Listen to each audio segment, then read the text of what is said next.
It's time for This Week in Nerd News Episode 7, covering the week of 4/20 through April 26th, 2013. Marvel Studio President Kevin Feige has confirmed this week that Fox has let the movie rights to Daredevil, The Man Without Fear, lapse, and they have returned to Marvel's control.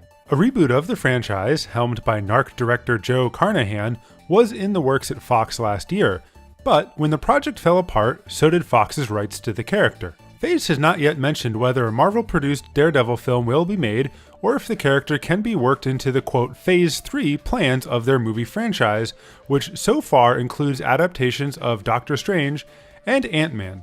Daredevil, the man without the ability to be properly adapted for the screen. Now take this news with a grain of salt, but it looks like Marvel's Talking Raccoon space opera may have found its kinda sorta Darth Vader. Former Pushing Daisies stars Lee Pace is apparently close to being set to play the main villain in the Guardians of the Galaxy film, due out next year.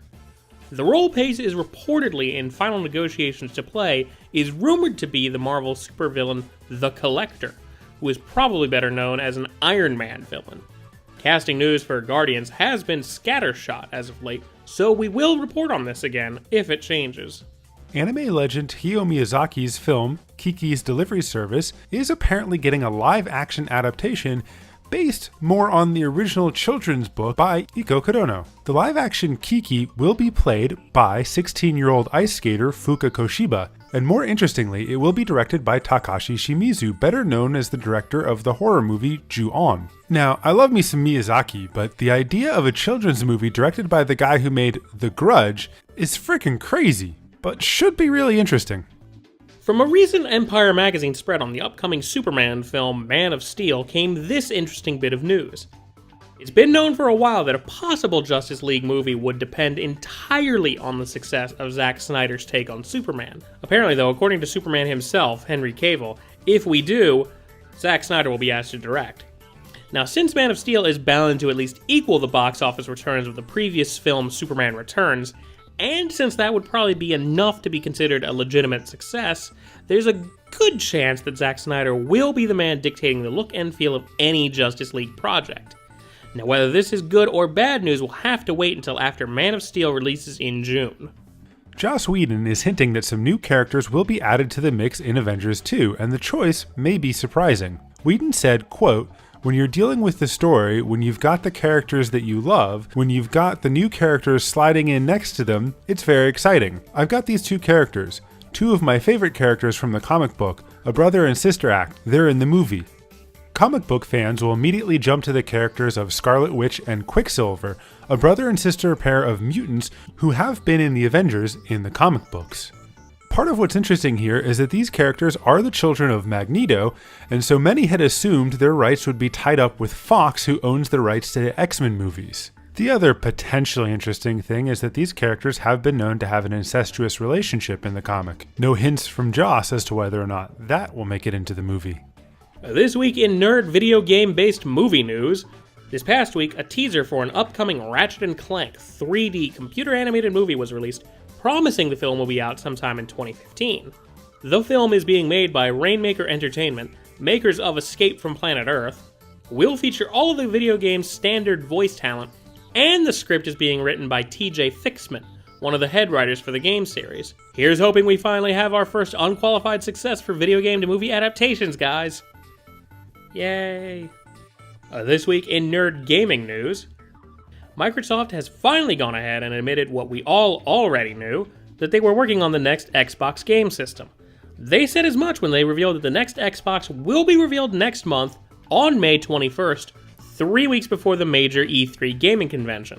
We'll have to wait until then to see if Microsoft also admits to an always online based console or strategy, which we all may already know anyway. In THQ's bankruptcy auctions, they have sold off the rights to their cult hit RTS Homeworld. The high bidder was Gearbox, makers of the hit series Borderlands and the much less popular Aliens, Colonial Marines, and Duke Nukem Forever. That's a nice way to say pieces of shit. Hopefully, they handle Homeworld with more respect than the other classic IPs they have taken on. Because they certainly have a wonderful track record of that so far. I'm so sick of doing this, but This week, the release of a 2.0 patch of Maxis's bungled SimCity release had many hoping that a number of bugs would be fixed. Instead, it sounds like the 2.0 patch has only introduced more bugs into the game. Some of the more troubling bugs include things like sewage overloads, leaderboards with no data, and cities becoming unusable and, quote, rolling back to previous versions, losing any progress that was made. Users are also reporting that things like AI pathing have still not been improved. Now remember kids, just because EA and Maxis haven't given up on the new SimCity doesn't mean you shouldn't. This week in Nerd TV news, bad news, everyone! Futurama is cancelled again. Comedy Central is not renewing the show after this, its 7th season, ends in September, presumably due to a ratings dip in 2012. Says show creator Matt Groening, "We're catching our breath and seeing what the fans have to say. We would love to continue, but if we don't, this is a really great way to go out." We'll just have to wait and see which channel or internet streaming service picks up the show next. That's all for this week. Make sure to hit subscribe to get all of the latest episodes. You can check out all of our shows, including our weekly podcast at jasonsquared.com. You can also like us on Facebook at www.facebook.com/JasonSquaredShow. You can follow me on Twitter at Jason A. Guerra. You can follow my individual Twitter at JasonH2. And you can follow both of us at Jason2Show, also on Twitter. And if you insist on using crappy old email, you can reach us at jasonsquaredshow@gmail.com.